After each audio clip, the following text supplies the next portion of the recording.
Hi. I'm laughing because this is like my third take for this because all my video editing software is not going to be a thing right now. So sorry, for those of you who haven't seen me before, I'm Kelly with Eclectic Entries. And normally my videos are more well edited, or edited at all. But right now my computer is maxed out on space, yada, yada, yada. So anyway, um, but what's making me laugh is not that. It's the fact that I have closed all of my blinds where I live, and the desert sun is still finding a way to get in and make all these little light bursts everywhere with shadows. So if you see that, don't be alarmed. It's just the sun finding its way in here in Vegas. So I'm here today to talk to you about Castlevania Season 3. Again, please keep in mind, no editing software. This is all just real time while I'm recording. So please bear with me. For those of you who've stuck with me for a while and like to watch my videos, thank you. So Castlevania was definitely one of those series that a few years ago appeared, I think, out of right field for a lot of folks. And I think there's been that whole debate about whether or not it's an anime or whether or not it's cartoon, which I'm not even going to get into the etymology of why that's kind of debate. I'm saying this also as a weeb. By the way, I don't have a lot of weeby stuff on my channel, but it's just because I don't much yet. That may change. So I'm saying that as a weeb. And there's been plenty of YouTube videos done by both weebs and non-weebs, so I'm not going to get into that debate. Just know that I love Castlevania. I consider it adult animation here in the States, so would be probably how you'd refer to it. Our audience rating system here in the States says TV mature, right? Which should be. And also, I also am a person, for some context, that likes things like stuff on Adult Swim. Like, I grew up with the Venture Bros. Weird stuff like Aqua Teen, Hunger Force, Robot Chicken, which isn't necessarily animation, stop motion animation, and Metalocalypse and stuff like that. I have mentioned that so many times in my videos, and I am still bitter as hell that we're not getting a final season. Are you listening, Time Warner? Okay, anyway, my wrath aside, Castlevania Season 3 was not what I expected, but it was also fine. It was also just fine. I really, really enjoyed it a lot. I'm gonna see if I get closer. Will those go away? Okay, yeah, it'll go away. So let's just pretend I'm talking to you like this at a bar or something.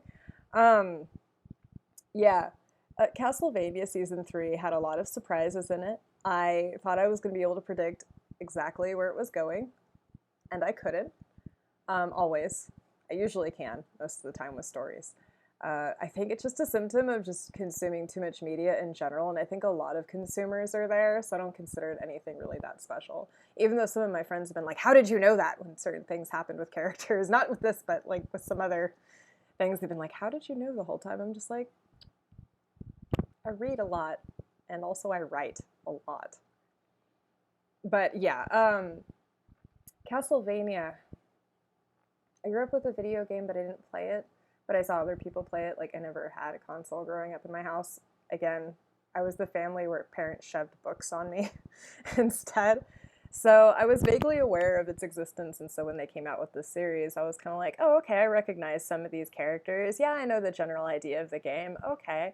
And then seeing it be adapted into this really interesting, really immersive world was great. And the fact that they didn't try and cater to children was even better because it allowed it to be more honest, I think, about some of the...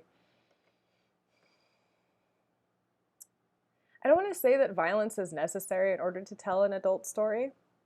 Much in the same way, I don't want to feel like I want to say that sex is also necessary to tell an adult story, because there are plenty of really existential things that, whatever, that you could have without those things in it as much. And believe me, I've read a lot of philosophy books and books that are just like, hi, I'm just going to be this writer that loses my shit and talks about the meaning of life for a while without too much happening. It's like staring at a wall, being tortured by your own mind kind of shit. Yeah, so you don't need that stuff necessarily always in order to, or a story, like a fictional story in general, to always have adult components to something. But I feel like Castlevania is a video game, for one. It's naturally going to have violence in it because of the progression of how you're supposed to get to where you need to be. And two, you're talking about Dracula. Dracula is going to automatically be a very visceral type of reaction with people in general, because most people are aware of the history of which it was based off of extremely loosely. Vlad is actually a hero for his people, because he kept invading people away. But people, have different stories. And then you had the book Dracula that came out and just made everything different. And so without going through that whole history for too long, I'm not here to talk about that. I'm here to talk about Castlevania Season 3. And on the non-spoiler route, I want to say that the animation was good, but I noticed that there was maybe some shifting between artists and studios that was a little bit distracting, especially during some of the action sequences, but also just during some of the other moments too, where people are just kind of moving throughout the town, and I was like, of Lindenfeld, and I was just kind of like, okay. I think for me, it didn't bother me as much because I understand things like budget when you're doing stuff, and where you need to throw your money for the animation budget. And then and then I'm also a kid that, I grew up in the 90s, so I understand. I understand and am used to, I'm accustomed to, when people still did hand-drawn cell animations, so you could see sometimes, okay, more than sometimes, the switch or the shift between some artists and others, and if you had another studio pick up part of what you were doing and stuff like that. I don't know if that's what happened here, but I just know that I saw a shift in the art style in between different moments in scenes, and that was a little distracting, mainly because it wasn't there as much in the second season. And I think if it had been, I would have just been accustomed to it by now. I would have been like, oh, okay. But because it wasn't, I would have found it like to be like, wait, I was watching it. But it's still beautiful world building.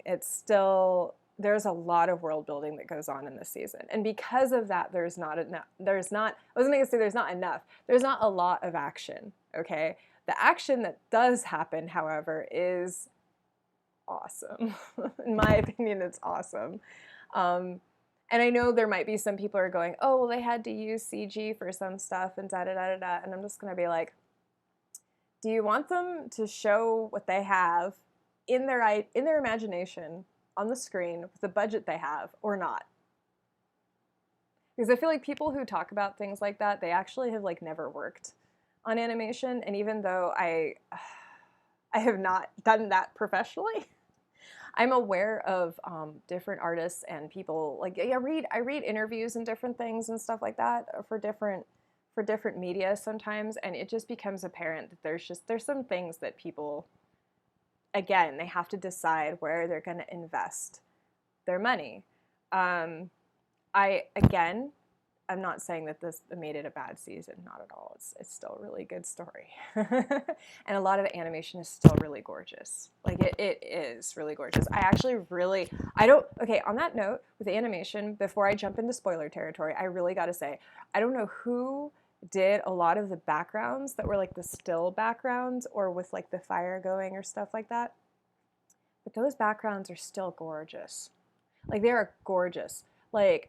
When you're talking about walking into the tavern Lindenfeld, when you're talking about showing fruits at the stand in Lindenfeld, when you're talking about being up in the castles and the landscape in that mountainous snowy region, or when you're up and away from that and you're down where it's all Isaac's at a bazaar and stuff like that, and goes into someone's shop and the docks and all these things, those were beautiful.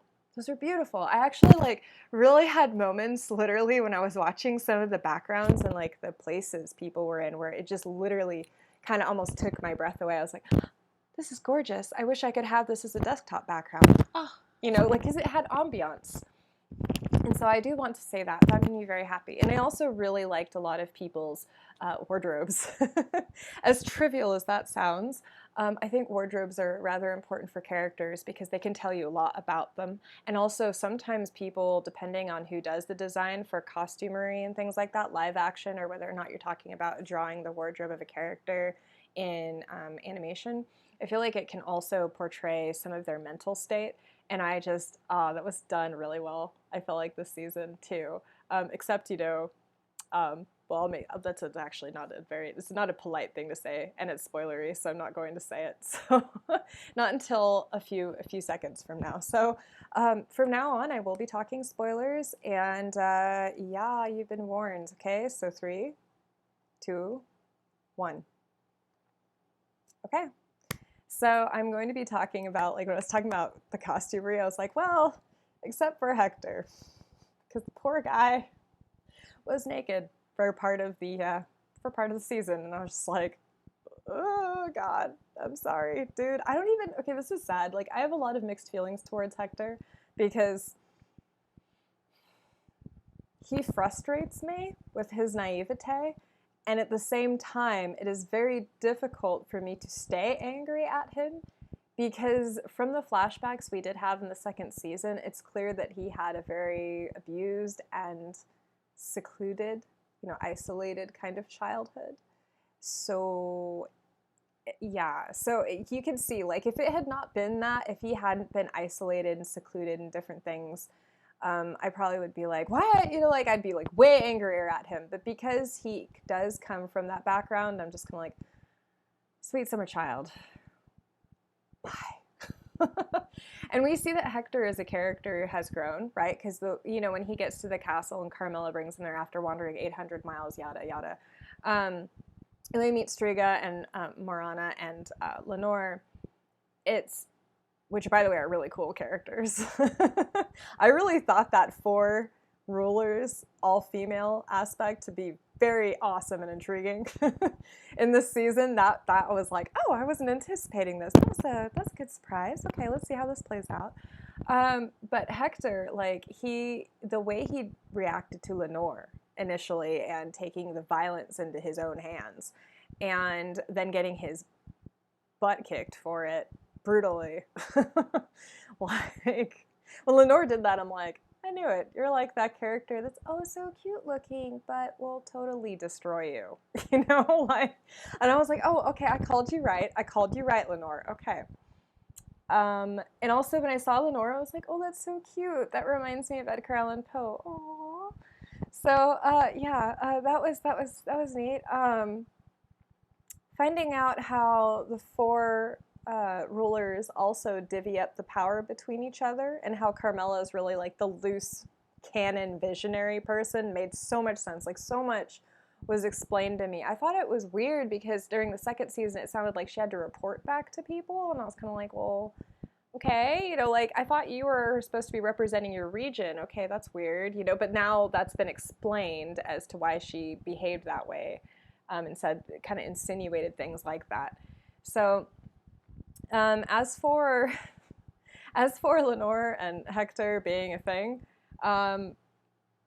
it was so interesting because it reminded me a lot of different fantasy novels that I've read, or different things where it's been kind of like, oh no, don't fall for that. And then he did, and then it was kind of like, oh wait, no, she actually does care about him.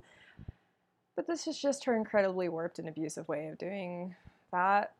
And part of me is like, okay, I see that if you cared about them, this is the best that you could do for them, but I'm also just like, ugh, like, damn. But I will not forget the fact that if you live in a royal court type environment, even with human beings in most novels, let alone vampires, there are going to be brutal power plays like that take place. I mean, for Christ's sake, just go watch this series Versailles. Go watch the series Versailles, or read any historical fiction book or any historical documents talking about royal courts, okay? She basically behaved exactly how you were supposed to when you had something of interest to you that you want to keep close, and it's in jeopardy of being taken away from you. And I hate to say it's, but that's really their mentality. That's the mentality, okay? I didn't say I agree with it, but that's the mentality. Uh, so moving on to like, this is weird because I normally am not a huge, there's some people who like are super villain fans, and by that I don't mean like super villains, but I mean like super villain fans where they love villains. I'm not that person as much. I tend to be, and this is probably why I ended up liking Isaac in the first place in the second season, was that you could argue that he is a villain, and you could probably argue that he's not as much. He's kind of in the gray. He hasn't quite made up his mind, which sounds terrible when he's talking about annihilating the entire human race, because, you know, that's just super not good. But Isaac has become one of my favorite characters, and I think, again, according to my nerdiness, he's he's a really philosophical dude, and he's also a very religious person. And however he happened to interpret that religion, right? So in this case, I suppose, you know, when he met the nameless captain, I really loved that whole interaction. I loved that whole discussion they had on the dock. I loved the whole discussion they had on the boat. I love the fact that he was like, are you, you know, you're Sufi, you know, like, and different stuff like that, and like, what kind of Sufi are you? And so there was talk about Islam here. There was a time where Saifa in Lindenfeld was talking to the judge and talking about, was it the judge? I think it was the judge. Well, she was talking to the judge or somebody about the dynamics between God and how frightening he is in the Bible, and then Jesus being like the one that had to come and be better than his father was at having mercy and stuff like that, because the children are always supposed to be better than the parents. And that's the hope for the world kind of thing. And I'm like, damn, Saifa, damn, you made a lot of sense, you know? And so I really enjoyed that, like, as far as like the dynamics of trying to address very sensitive and very complicated ways people interpret scriptures and or ritual aspects of their belief systems and things like that. I thought that that was great. I'm not talking about the accuracy of it, okay? Let me be perfectly clear. I am not talking about the accuracy of it. I am talking about the fact that a person is being bold enough to include such content in a series, because oftentimes that does not happen because people are so afraid of making people angry with them, understandably, because you're talking about the foundation of what people believe the universe to lie upon, what their existence relies upon. So yes, of course they'd be angry if you misinterpret it. Again, understandable. But the person who created this, who storyboarded this, who wrote this, who put it all together, the way that they've made the characters look, everything, all the folks who've worked on this are not afraid to go there, hopefully. But it's refreshing to me, because a lot of times I don't feel like there's a lot of shows that do that, which is why I like Dark, which is why I have stuff about Dark on my channel, because that live action series from Germany on Netflix is also attempting to address some very theoretical, philosophical, controversial issues about the foundation of reality and time and all that kind of stuff. So I'm that person. I like that part of the third season. So without getting too blah for you who are just kind of going, oh, and your point being, my point being is I'm just happy they included it. The end of story. The judge, moving along, the judge was, geez, like that guy, like I knew something was off with him from the beginning. We all did, because they kept showing the key on his desk, right? And so you knew that he was in on something. Now it was great because they had you thinking it had to do with the church, with Salah and everybody. But no, it had to do with his own office. So, and the horrible things that he did by digging that pit with the apples and the children. But I thought it was also kind of a biblical reference, almost like a jab at Genesis, because even though it wasn't an apple tree, a lot of people think that the tree of knowledge had apples on it. And it was interesting that this guy would go around town telling people that he could go, you know, like the children, like that kid, telling, oh, you can go get apples from my place, tells him how to go there, like the sicko he is, and then tells Salah that as soon as he escapes from literal hell, and both of them end up in that pit of spikes, right in front of the apple tree. And it was so weird. It was like the judge, who's supposed to rule over the town and likes to keep order, who had that discussion, I'm pretty sure it was him, with Sypha about God and about Jesus, is literally punishing people for wanting food or to escape with their lives, even though I don't think Salah had the right to escape with his life, and stuff like that. Like, it was, I felt almost like it was kind of a jab at Genesis, because this man in position of power who had responsibility for the whole town was so like, he actually didn't care if he hurt and killed and maimed the people in his town, even the children. So think about that in the context of everything else that's going on, and Alucard being, and the Belmont, Trevor, right? And Sypha all having these experiences with different people, like Alucard thinking that he had made friends with Sumi and Taka, and that ends up, in like a teacher-student kind of relationship, because they needed help to go back to Japan and fight off the vampires, and then them end up betraying him in such a awfully horrific manner, in like one of the deepest, most heinous ways you probably could, right up there with Lenore and Hector, right up there with the judge and the children and the people in the village. It was just really bad. It was one of those moments where Alucard opened his heart, just like he had tried to with, I think, Trevor and Sypha, and then boom, it got destroyed. Like, it got wrecked, right? Okay, and so Trevor also is trying to have this relationship with Sypha during this entire season. Yeah, I didn't forget. And it's really interesting to watch how Sypha, like at the end when Sypha's like, how did this all happen after all the chaos was done in the last episode? And Trevor's like, well, up until now, we've been living your life. But now, and what he was going to say is, you're living my life, which is death and disappointment, right?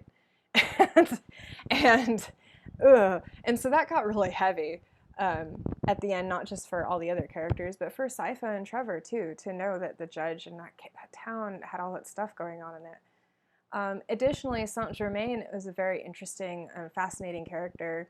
I also felt like, I was like, geez, are you out of place? He talked about being immortal and all this stuff, and I was like, what, do you have a Philosopher's Stone? Like, what's going on here? Are you immortal because you have access to the infinite, was it the infinite corridor and all that? And I love the idea of the infinite corridor. It has a lot of problems, like a lot of things that are similar to it. When you start to try and psychoanalyze it and apply it to like physics and reality and things, and science, but it's an interesting idea, right? And I liked the fact that he had that stone that he used, so he knew it was there. And also, that weird magician's book made of skin at the church. It had indexed all those different night creatures in it, and apparently it was made by some mad, I guess there was some sort of mad forge master or something a long time ago, and I kind of wondered whether or not the lady that Isaac had met was the mad forge master, but I wasn't sure, because they never really fully explained what she was. And I liked that, but I was also like, huh. So, wrapping it up, Isaac's fight at the end with that mysterious king and him building all of those, that weird city, and Isaac continuing to amass his army, even though he's obviously still conflicted, although I feel like by the end of the series he's kind of like, nah, I'm good, I'm going to stick with my original plan, is all just, there was so much that happened. And I don't know, like, I feel like Alucard leaving people out on the pikes in front of his dad's castle, it was almost like during the first part of the season, he was trying to live out being what he's trying to live being what his mom would have wanted him to be. And then at the end, it was almost like he was living the way his father probably would have wanted him to be before he met her or after she had died, right? So my whole thing is, which side of him is going to win out? Or is he going to find a way to make both of them work? So we don't know what's going to happen with Alucard. We don't know what's going to happen with Trevor and Sypha. Isaac, we sure as hell don't know what's going to happen, and same with just everybody. So when it ended, I was like, no. But now we're all going to have to wait, and I get the feeling, with as interesting as the plot, the different plot points and twists were in this season, that it's only going to get better. And I get the feeling that this was kind of like the first season, where it was really kind of setting everything up, and the second season everything hit the fan. I feel like this third season's kind of like that. It had part of it that was setting everything up, and then it had the boom, the last bit, right? Which was intense. And now it's kind of, and at the very end, it was kind of slowing down again and letting you absorb what happened. And because it was pretty traumatic. And then, and I think the fourth season, it'll be interesting to see what kind of dialogue to action scenes they have, like as far as like how much of each they have, and why, and where the plot goes from here for everyone. And so once again, that's Castlevania Season 3. This is my take on it. I'm Kelly with Eclectic Entries. If you liked this video, please hit the thumbs up button, and subscribe, ring the bell. And I also have a Patreon. I have a Redbubble I've started, and I've started up some preliminary drawings for some new products so I can post them, which I'm excited about, because I can still do that on my other computer, which is older, but I have my mysterious ways of getting things there too, up into the net. So all the uploading. So I'm very excited about that. And yeah, I'm just thankful that you're here. If you stuck with me this long, thank you so much. I know that I spent a lot of time yakking, yak. So, but please, now it's your time to yak my ear off. What did you think of Castlevania Season 3, and why? And even if it's just simple stuff like, I liked this, and that's it. That's fine. It's fine. But I just want to know people's general reactions, because I've been talking to my friends about it so far. But it's always more interesting to see also what the internet has to say. So until next time, please take care of yourself as you're able. And I'm signing off for now, okay? Bye.